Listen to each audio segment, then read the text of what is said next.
제가 쓴 제 원고 읽으면서 혹시 조금 더 추가 설명 드려야 될 부분이 있으면 그렇게 하도록 하겠습니다. 정치라는 말이 참 애매합니다. 한국교회 영역에서 이 말을 사용할 때 좁은 뜻으로 하면 총회장 직책을 중심으로 선거와 연관하여 돌아가는 교권 구조의 작동을 말합니다. 일반 사회 영역에서 정치하면 금방 선거를 떠올리는 것에 견준 것이죠. 그러나 넓은 뜻으로 하면 교회 영역에서 진행되는 모든 일을 성경 말씀에 따라 조화롭고 아름답게 다스리고 꾸려가는 과정 전체를 말하죠. 앞에서 말한 좁은 뜻의 정치도 물론 여기에는 포함되고요. 그래서 일반적으로 사람은 정치적 존재 이렇게 말할 때처럼 넓은 시각으로 보는 거죠.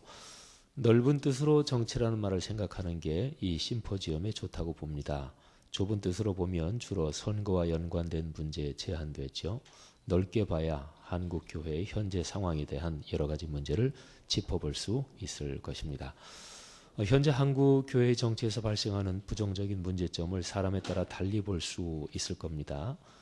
인간 사회 어느 집단에서든 발생할 수 있는 정도, 현재 문제점이 그 정도다 이렇게 볼 사람도 있겠고, 기독교 2000년 역사의 사례를 볼 때 오늘날의 한국 교회 정치가 특별히 더 부패했다고 볼 수는 없다. 이렇게 얘기할 사람도 있을 테고요. 반면 오늘날의 현상이 아주 심각해서 한국 교회는 침몰하고 있다. 이렇게 판단할 수도 있겠습니다.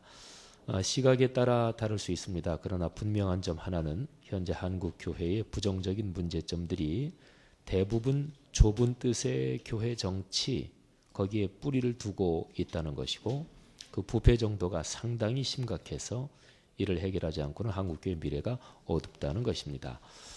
한국교회 정치 문제를 어떻게 살펴야 할지 이게 쉽지 않고, 이게 워낙 광범위하게 이게 퍼져 있어서 더구나 정치를 넓은 뜻으로 해서 해놓고 나면 더 그렇습니다. 그래서 제가 이렇게 저렇게 생각하다가 아주 현실적으로 정치의 축 역할을 한다고 제가 생각하는 세 가지를 골랐습니다. 첫째가 돈, 두 번째가 법, 세 번째가 제가 성역이라고 좀 표현했는데 세 번째를 잘 설명할 수 있을지 모르겠습니다. 자, 돈입니다. 우선 두 가지 예를 들어서 한국교회 정치에서 돈에 대한 문제점을 생각해 보겠습니다. 하나는 교계 일을 할 때 지급되는 교통비 또는 거마비. 교통비, 거마비 두 개는 다 똑같은 말이죠. 차비 얘기하는 거죠. 저는 기독교에 대한 성결교회, 그러니까 흔히 성결교단 하는 그 교단에 속해 있는 목사인데요. 장로교회 예장, 기장 있는 것처럼 저희도 기성, 예성이 있습니다. 규모로 보면 제가 있는 기성 쪽이 좀 더 크고 예성 쪽이 좀 규모는 작은데 보수적인 편차로 보면 예성 쪽이 더 보수적입니다. 저희 기성 쪽이 조금 더 예성보다는 그렇고요. 근데 우리 교단은 총회 지방에 두 단계로 되어 있습니다. 장로교 대부분이 그렇지요. 감리교가 세 단계지요. 총회, 연회, 지방회 이렇게 되어 있죠. 근데 지방회에서 일하는 사람, 총회도 마찬가지고 주로 이제 목사와 장로들이지요. 근데 회의나 이런저런 공적인 일로 모일 때 지방회 또는 총회의 재정에서 교통비가 지급됩니다. 아마 교단마다 상황이 완전히 다 똑같지는 않아도 비슷하지 않을까 싶은데요. 근데 이제 저는 몇 년 전부터 교통비에 대해서 지방회에서 회의할 때마다 문제를 제기했습니다. 제가 생각하는 가장 바람직한 것은 지방의 공적 재정에서 교통비를 지급하지 않는 게 가장 바람직한데 현실적으로 도무지 관철이 될 것 같지는 않더라고요. 개교회나 또 지방회, 총회 모든 일은 기본적으로 디아코니아, 섬김이죠. 그리고 목사와 장로라면 교통비 정도는 자기가 쓰면서 섬기는 게 바람직하다. 아니, 정확히 얘기하면 마땅하다. 저는 그렇게 생각합니다. 근데 지방이나 노회 말고 총회 영역으로 가면 문제는 좀 달라집니다. 예를 들면 서울에서 무슨 회의가 있는데 부산에서 올라온다. 그럼 아주 현실적으로 진짜 비용이 들죠. 왕복 비용 하면은 거의 10만 원 가까이 들 수도 있죠. 그래서 총회에서는 실비를 지급하는 게 맞는데, 그런데 지방의 노회는 교단마다 좀 차이는 있지만 대개 지역적으로 어느 정도 구분이 되어 있으니까 그렇지 않습니다. 제가 속한 교회는 우리 성결교단 총회 안에서 서울중앙지방회 이렇게 불리는 데 속해 있는데요. 공적 일로 모일 때 교통비가 지급됩니다. 지금 현재는 교통비가 균등해. 옛날에는 지방의 부서 안에서 인사부 이런 데가 파워가 세요. 그래서 교통비 지급될 때 그런 데는 더 많이 지급됐습니다. 그것도 공식적으로 인사부니까 더 많이 지급된다 이렇게 공식적으로 딱 정해서 많이 지급된 건 아니고 힘센 쪽이 많이 가져가잖아요. 그러니까 이름이 교통비지 사실은 무슨 수당처럼 이렇게 인식이 되고 있었던 거죠. 근데 조금 지나면서 5만 원으로 통일이 됐습니다. 그리고 거기 이제 3만 원으로 더 내려갔어요. 그런데 제가 속해 있는 교단 총회에서 뭐 작년인가 뭐 그때 재정 문제가 터졌어요. 그래서 총회적으로 아마 총회적으로는 이제 먼 데서 오는 사람하고 가까운 데서 오는 사람하고 교통비가 차이가 나는 걸로 알고 있는데 가까운 쪽에서는 우리 교단 총회에서는 2만 원으로 교통비를 이렇게 하향 조정이 돼서 픽스가 됐어요.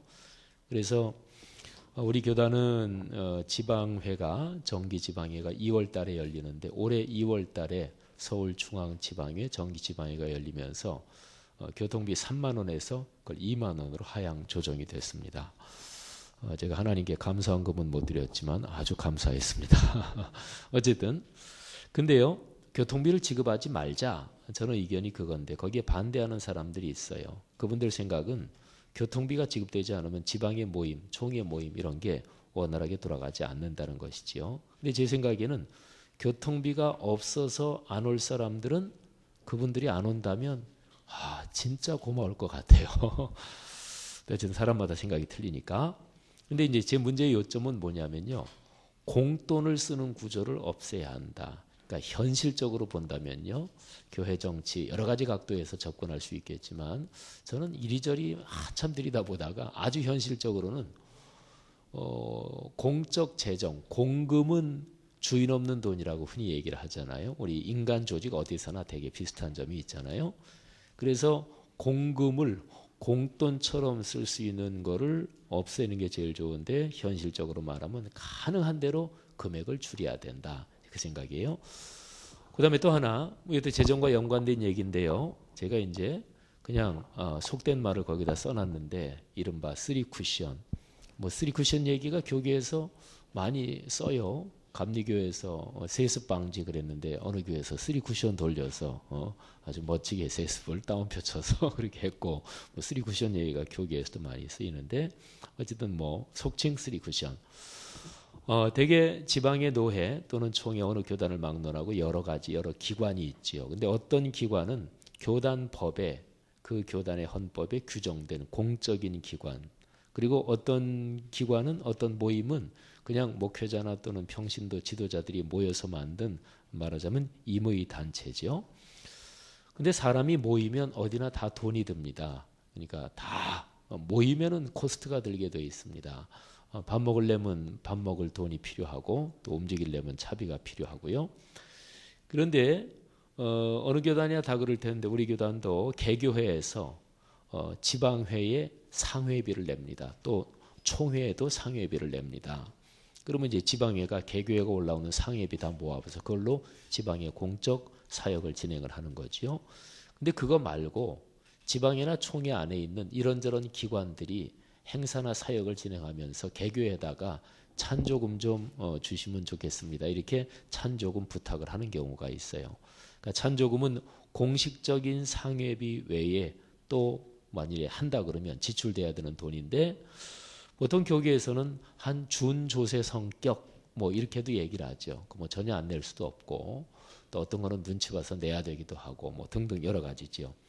근데 제가 있는 우리 서울중앙지방에서는 여러 해 전부터 우리 지방에 내에서 행사 같은 거 할 때 찬조금 요청하지 말자 그런 의견이 있었고 또 지방회장 임기가 1년씩인데 몇 년 동안 지방회장을 맡은 분들도 전부 다 찬조금 그거 하지 않도록 하자 이런 의견 또 의지를 표명하면서 지방회를 운영해 왔어요. 근데도 이게 깔끔하게 정리가 안 됩니다. 근데 이제 그 가운데서도 장로 직분자들이 모인 모임 이게 이제 문제가 되는 경우가 적지 않습니다. 아까 우리 임 교수님께서도 장로직에 대해서 얘기를 했는데 저도 그런 생각이에요. 교계 모임할 때 이 기운실에서도 왜 교계 모임할 때 목사들이 무지무지하게 문제다 이 얘기를 하면 이게 목사들의 문제는 장로직하고 연동이 반드시 되어 있거든요. 근데 이상할 정도로 안 하더라고요. 그래서 자기들이 장로니까 자기들 문제 얘기 안 하나. 이거 농담입니다. 공적인 마이크 들고 농담해서 죄송하지만 근데 현실적으로 교회 모든 문제는 당회에서 장로교만이 아니라 거의 뭐 한국 제2교단이 그런데 당회에서 당회원 장로, 당회원 하면은 목사는 교단마다 틀리지. 저희 교단은 담임 목사만 당회원이에요. 담임 목사만. 부교육자들은 당회원이 못 돼요. 그러니까 담임 목사 한 사람, 그리고선 100% 나머지는 다 장로님들이지요. 그러니까 교회의 문제는 당회의 문제입니다. 근원적으로 따져 올라가면 목사의 문제입니다. 저는 목사로서 그거를 확실하게 그렇다고 보고 인정합니다. 근원적으로 따지면 교회의 문제는 목사의 문제인데, 근데 현실적으로 보면 목사의 문제 이렇게 하면 그건 잘못 짚은 겁니다. 당회의 문제입니다. 근데 장로직에 대한 문제는 거의 얘기가 안 되는데 아주 현실적으로 그 구조에 대해서 연구하고 또 교회를 개혁하기 위해서 얘기할 필요가 있다 그런 건데요. 그런데 이제 장로님들이 무슨 모임을 구성하잖아요. 예를 들어서 지방회에서 장로회, 뭐 성가대 또는 장로회 무슨 모임 이런 걸 구성하면 그쪽에서 이제 찬조금을 요청해요. 근데 개교회를 목회하고 있는 목사는요, 제일 약한 게 우리 교회, 내 교회 성도들한테 제일 약합니다. 또 내 교회 권사님, 집사님, 장로님들이 뭐 하면 제일 약하지요. 근데 이분들이 찬조금을 요청하고 나서 다 이제 우리 교회 장로님들도 지방회 안에서 다 활동하고 있으니까 그 모임에 소속된 우리 교회 장로님들을 통해서 얘기를 하는 거예요. 말하자면 쓰리 쿠션을 돌리는 거죠. 그냥 공적으로 공문만 보내는 게 아니고. 이러면 이제 담임 목사로서는 거절하기가 쉽지 않죠. 물론 재정 결제 지출되는 게 교회에 따라 틀리겠지만 공적으로 보면 어느 교회나 뭐 담임 목사가 혼자 딱 결제해서 보내고 그러지는 않지만 그래도 어쨌든 결제 과정에서 당회장의 결제가 있어야 될 거 아니겠어요? 제가 위에 두 가지 예를 든 거는요. 한국교회 정치의 문제점에서 제일 중요한 거 그거를 이제 짚자고 예를 든 건데 너무나 생경할지 또 너무나 그냥 이게 적나라할지 모르겠지만 제가 13페이지, 18페이지 제일 위에 그 문장인데 돈 문제입니다. 저는 그렇게 생각합니다. 교계 정치를 많이 들여다보고 어떻게 하면 한국교회가 이게 변하느냐 할 때 돈 문제를 진지하게 뚜렷하게 보지 않으면 개혁은 안 된다. 저는 그렇게 보는데요. 일반 정치 생각해 보세요. 돈 없이 정치 못하지요. 돈이 있어야 정치합니다. 교계 정치도 똑같습니다. 정치의 부정적인 현상을 생각하면서 정치꾼, 요거 부정적으로 나쁜 의미로 쓴다면 공금을 공돈으로 쓰는데 재미를 붙이면서 정치꾼의 영역에 말하자면 입문합니다. 부정적으로 교계 정치를 배운다는 것은 공금을 움직이는 못된 방법들 배우는 거고요. 본격적인 정치꾼은 공금을 공돈으로 쓰려고 사람을 연결하고 주고받는 일, 기브 앤 테이크를 조직화하고 그 구조를 장기적으로 유지하는 집단을 만드는 사람이 본격적인 정치꾼들이죠. 저는 한국교회 정치에서 발생하는 비성경적인 문제점을 논할 때 공적 재정, 곧 돈 문제를 주목해야 한다고 봅니다. 현실적으로 이게 뭐 인간 사회인데 뭐 돈에 대한 부정, 욕심 이거야 뭐 예수님 재림하실 때까지 계속되지 않겠어요? 그런데 중요한 건 현실적으로 보면은 가능한 대로 줄여야 된다. 그래서 저는 우리 교단에서는 총회 재정 규모 줄여야 된다. 지방의 재정 규모 줄여야 된다. 그래서 이건 아주 현실적으로 공적인 재정 총 규모가 줄면 그러면 큰 도둑은 안 생길 거 아니겠어요? 전체 먹을 수 있는 돈이 조금이니까 이건 아주 현실적인 대안이라고 저는 봅니다. 근데 요거는 교단에 따라 틀릴 거예요. 아까 우리 임 교수님도 얘기했지만 감독제 형태의 정치 형태를 가지는 교단은 말하자면 이 정부로 말하면 정부가 큰 정부여야 돼요. 그래야 이게 돌아갑니다. 근데 침례교 같은 데는 일반적인 얘기로 하면 작은 정부로도 충분히 돌아갈 수가 있죠. 아니면은 카이캄이라는 데가 있죠. 한국 독립교회 및 선교단체 연합회. 예. 그 카이캄 같은 데는 뭐 1년에 뭐 상회비 내는 게 그냥 회비 정도로 조금만 내도 되죠. 거기는 이제 중앙 행정, 교계 행정이 거의 없으니까. 그러니까 교단마다 틀리지만 어쨌든 중요한 거는 전체 공적 재정 규모를 줄이는 게 현실적인 대안이다 그런 거죠. 자, 그다음에 법입니다. 정치는 법의 문제가 뗄 수 없이 연관돼 있죠. 법 교단에서 법 그러면은 뭐 여러 가지 분야가 있지만 대표적으로 선거, 교단 선거를 한번 예를 들어서 살펴보겠습니다. 또 정치하면 뭐니 해도 선거가 중심이죠. 근데 이제 선거 얘기하면 금방 딱 돈 문제가 나옵니다. 그러니까 선거 비용 문제 말이죠.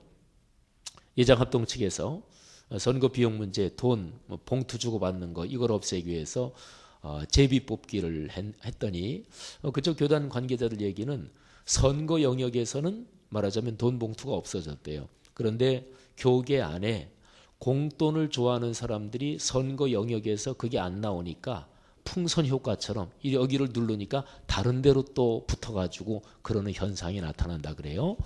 합동 측에서 제비 뽑기를 현행 제비 뽑기 제도 말고 다른 형태를 또 모색한다 그러는데 그게 바람직한 발전적인 모색인지 아니면은 정치꾼들이 공돈이 생기지 않으니까 퇴행적으로 다시 후퇴하는 건지 그건 제가 잘 모르겠습니다만은 그래서요 선거 비용을 최소화하는 게 좋고요 선거 비용이 안 들 수는 없습니다. 그런 선거는 없지요. 근데 만일에 선거법을 어겼을 때 처벌을 받는다 그런 거를 사회법으로 가더라도 효력이 있는 그 문서에 자필 서명 아예 딱 받아놓고 선거를 하고 선거 행위를 하고 출마하고 그러면 좋을 것 같아요. 공적 효력이 있는 그러니까 사회법으로도 효력이 있는 문서가 중요한 까닭은 교단 선거법을 위반했을 때 실질적으로 처벌하려는 것입니다. 교단적 사회적으로. 교단적인 처벌에서는 교계 구조의 중심을 찔러야 됩니다. 그러니까 교계 정치를 좀 구조를 아는 사람이면 뻔해요. 우리 이른바 정치에 관심 있는 사람이 제일 관심 있는 거는 대의원권입니다.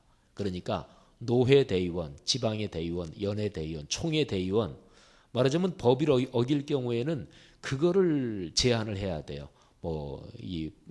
법 어긴 경중에 따라서 2년간 금지, 3년간 금지 아니면 몇 번 어겼을 경우에는 교단 내의 모든 공적인 직책에서 원천적으로 말하자면 영구 아웃시키는 그것도 저는 생각해 볼 만하다고 봅니다. 3- 정책에 대해서 그거는 넘어가고요. 3-3 특권에 대해서 제가 있는 서울중앙지방의 우리 성결교단역에서는 지방회장 끝나잖아요. 그러면 그 다음에 의뢰 전도부장을 하고 그 다음에 교육부장을 하고 그 다음에 교역자회 회장을 하고 이런 게 이제 관례처럼 이렇게 내려왔습니다. 최근에는 좀 변하지만 제가 있는 교단에 총회장을 하잖아요. 그러면 총회장하고 교단에서 사람들이 제일 맡고 싶어하는 직책이 교단신학대학이 우리는 교단신학대학은 딱 하나밖에 없습니다. 장로교는 많은데 우리는 서울신학대학교 하나거든요. 그래서 서울신학대학교 이사장, 신학대학교 이사장직하고 또 교단 유지재단 이사장 이런 직책들이 있어요. 근데 대개 이제 총회장 직책 지내신 분들이 교단 전체 일에 대해서 경험도 있고 그러니까 그분들이 그런 노하우를 가지고 대개 교단에서 가장 커다란 직책 같은 거를 총회장이 이제 끝난 뒤에 또 맡기도 하지요. 그런데 어떤 직책에 연관된 자동적으로 진행되는 관행, 그래서 이 직책 거치면 다른 것 또 맡고 그거를 가능한 대로 끊어야 됩니다. 그러니까 교계 비리는 일반 정치하고 저는 똑같다고 보는데 교계 정치에서 부정적인 현상은 전방위적으로 연결되어 있기 때문에 어디 한쪽을 찔러서는 절대로 해결되지 않습니다. 그래서 그 중에 하나가 특권, 총회장직이든지 노회장직이든지 거기에 연관된 특권 그런 거를 정리를 하는 그런 게 필요하고요. 그래서 이러한 거는 총회장을 지낸 사람은 이러이러한 직책은 맡지 못한다. 법적으로 명시를 하면 상당히 제한이 되겠지요. 그래서 가능한 대로 여러 사람이 나눠 맡을 수가 있겠지요. 정치란 거는 상식적으로 보면 간단한 거 아닙니까? 독점하면 그게 독재가 되는 거고 독재는 가장 나쁜 거잖아요. 그러니까 사람이 부패성이 없을 수 없지만 가능한 대로 여러 사람이 나눠서 맡으면 그래도 이제 정도가 덜 하겠죠. 그래서 3-4 위에 세 가지 문제 3-123 그 연관해서 명백하고 의도적이고 지속적으로 교회법을 위반한다. 그럴 때는 처벌할 수 있어야 되죠. 당연한 거죠. 그걸 위해서 첫째는 교회법을 발전시켜야 됩니다. 그래서 처벌에 대한 법적인 장치가 좀 더 치밀하고 실제적이어야 되고요. 근데 이제 아주 중요한 거는 교회법으로 해결이 되지 않는 문제, 그거는 사회법으로 다뤄야 되겠지요. 사회법으로 또 가기도 하지요. 대개 교회법이요, 교회 안에서 어느 정도 감정이 상하고 어느 정도 수틀려 가지고 수위가 일정 이상으로 높아지면 교회법에서는 거의 뻔합니다. 해결이 안 됩니다. 교회법도 일반 사회법처럼 1심, 2심, 3심 이런 게 있거든요. 근데 총회 차원이 이제 제일 최종심이죠. 근데 거기서 판결 나도 승복 안 합니다. 근데 교회법은 승복 안 해도 괜찮아요. 공권력이 없으니까, 체포해서 잡아가두지 않으니까. 그러니까 그 다음에는 이제 반드시 사회법으로 가는 거지요. 그래서 저는 여기에서 제가 얘기했는데, 사회법을 쓰는 게, 제가 이제 저도 여기 발제문 이제 미리 보다 보니까 뒤에 이제 사회법 다루시던데 전문가가. 근데 보통은 교회 문제를 사회법으로 가져가는 게 비성경적이라 그러잖아요. 저는 거기에 대한 성서신학적 또는 신학적 검토가 정확하게 돼야 된다고. 제 생각에는 그렇게 하는 게, 그러니까 교회 일을 사회법으로 가져가는 게 비성경적이다. 그거는 성경 해석이 틀렸습니다. 그러지 않습니다. 그러니까 그리스도인이 한 사회 집단에서 마이너리티일 때, 그러니까 고린도서에 나오는 그거는 마이너리티일 때이거든요. 그럴 때는 사회법으로 가져가면 그거는 좋지 않지요. 그런데 그리스도인이 사회에서 지금은 20%, 이거 무지무지하게 많은 수거든요. 그러면 그리스도인 중에서 변호사, 판사, 검사 이런 사람은 직업 잘못된 거 가지고 있는 건가요? 그게 아니지요. 그러니까 그리스도인이 그 사회에서 어느 정도 이상으로 많아지면서 그 사회의 법 체계를 기독교적인 가치관으로 끌고 갈 수 있어야 되거든요. 그러니까 사회법으로 가는 게 비성경적이다. 그러면 그건 다 잘못된 거지요. 또 하나 이제 우리 기독교 신학적으로 역사적으로 본다면 하나님은 교회에서만 주인이 아니지요. 온 세계, 피조세계 전체의 주인이시죠.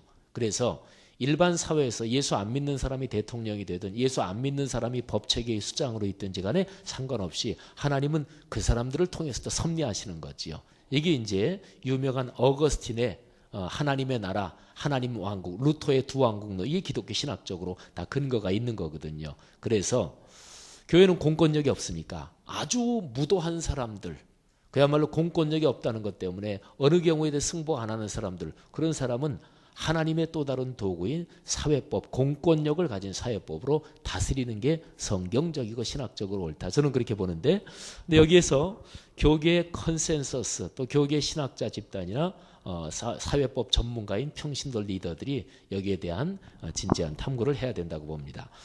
자, 마지막으로 성역인데요. 이거는 제가 한번 그냥 여기 읽지 않고 설명을 드리겠습니다. 아까 우리 임 교수님 이제 장로 정치, 그리고 감독제, 또 극단적으로 가톨릭의 교황제, 또 침례교 회중제 이렇게 얘기했는데, 이거를 저는 그냥 간단하게 그냥 크게 양축으로 두 개로 한번 나눠보겠습니다. 하나는 회중제 쪽, 그리고 하나는 상회의 권한이 점점 강화되는, 말하자면 그 감독제 뭐 이쪽 쪽, 장로 정치도 이게 양자 사이의 중간이긴 하지만 현재 한국교회의 현장을 볼 때, 현실을 볼 때는 이 장로 정치 이거는 말하자면 상회의 권한이 굉장히 강화된 이런 현실로 나타나 있으니까. 근데 어쨌든 이 양쪽이요.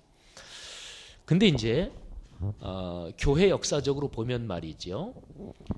상회의 권한이 강한 쪽, 로마 카톨릭이라든지, 그리고 우리나라 감리교는 감독제 정치의 전통을 가지고 있습니다. 지금도 감리교 이름 자체가 그런데 현재는 목사 청빙에서 감리교도 청빙제예요. 근데 옛날에는 안 그랬습니다. 청빙하는 게 아니고 감독이 목사를 이렇게 파송해요. 미국의 UMC는 아직까지 파송제지요. 근데 지금은 우리나라 감리교는 이제 감독제 전통만 있지 개교의 목사는 다 청빙제예요. 그런데 이 상회의 권한이 강한 그런 교회 정치 형태에서는 일반적인 인간 조직 집단의 특성상으로도 그런데요. 그 상층부에 있는 사람들은 본능적으로 체질적으로 알아요. 우리끼리 제 아무리 싸워도 이게 우리 안에서 돌아야지 밖으로 나가면 우리는 공멸이다. 이런 거를 알아요. 그래서 저는 이제 카톨릭, 로마 카톨릭에서 재작년부터 이런저런 바티칸에서 이런저런 뉴스가 이렇게 흘러나오는 걸 보면서 야, 카톨릭 집단 저 내부에 지금 무지무지하게 심각하다.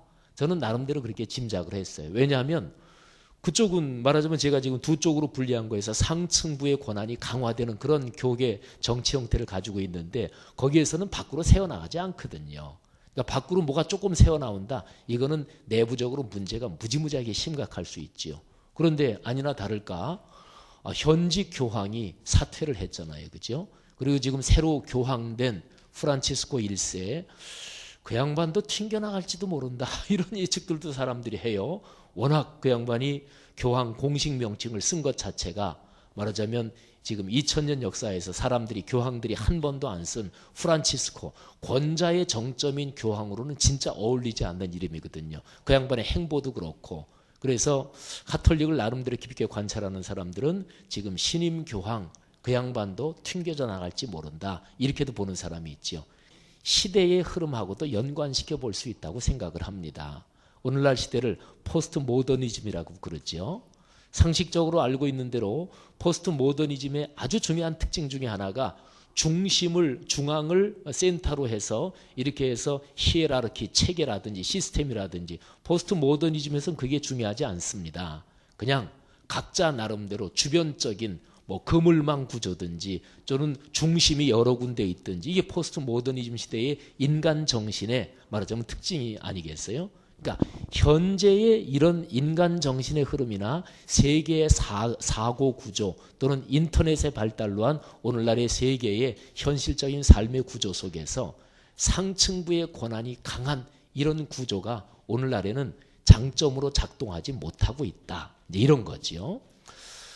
그러니까 이런 가운데서 교계 지도자들의 일반적인 윤리 수준까지 떨어지니까 이게 교회가 직격탄을 맞는 거는 제가 보기에는 너무나 당연하다 이렇게 보이는 거죠. 그리고 여기에서 그야말로 목사 또는 장로 직분을 비롯한 평신도 리더들 이 사이가 막 관계가 허물어지면서 아주 험악해지고 있는 거죠. 어떻게 하면 좋을까? 저는 여기 이제 성역이라는 제목으로 쓴 건 뭐냐면 목양이라고 하는 기독교 신학적으로 보면 아주 좁은 의미의 목양이라고 하는 영역이 있습니다.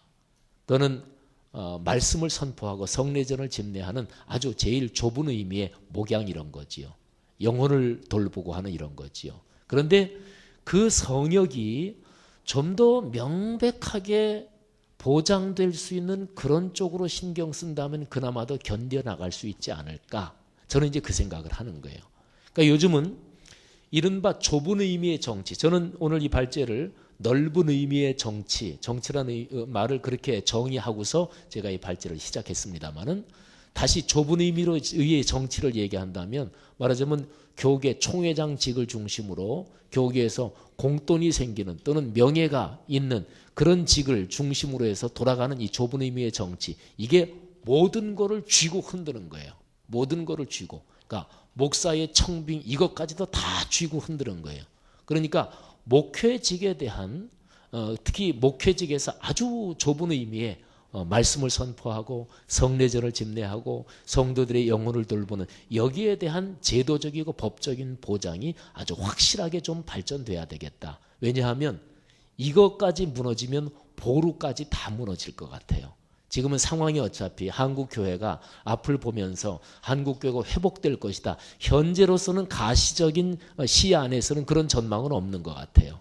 그러면 무너지지 말아야 될 분야, 그런 지역이 무너지지 않도록 보루를 지키는 거, 그게 중요하다. 그래서 이제 제가 생각한 게 한국교회 정치의 문제점 중에 하나가 성역이 보장될 수 있도록 거기에 대한 관심을 쓰는 게 좋지 않나 그런 것입니다. 마지막으로 하나 말씀드리면 넘겨가지고요. 제가 나가는 말에서 제 나름대로는 그냥 이건 그야말로 문제 제기 정도로 보시면 되는데 저는 고민하면서 왜 이럴까? 어떻게 가야 될까? 이런 걸 보면서 제가 이 부분은 좀 식견이 있는 분들이 통찰력 있는 분들이 같이 봤으면 좋겠다. 그래서 제가 여기서 제시해 놓은 건데요. 다른 각도에서 중요하게 고려해야 될 한 가지는 역사적인 인식이다. 22페이지예요. 기독교 2000년 역사에서 보면 현상적인 교회는 언제나 부흥과 쇠퇴를 반복해 왔습니다. 이런 부침은 당연한 일이지만 교회 내적인 상황과도 연관이 있어요. 그런데 중요한 요인 또 하나가 있습니다. 시대 구조의 변화입니다. 시대 흐름에서 큰 틀이 바뀌면 교회는 반드시 영향을 받습니다.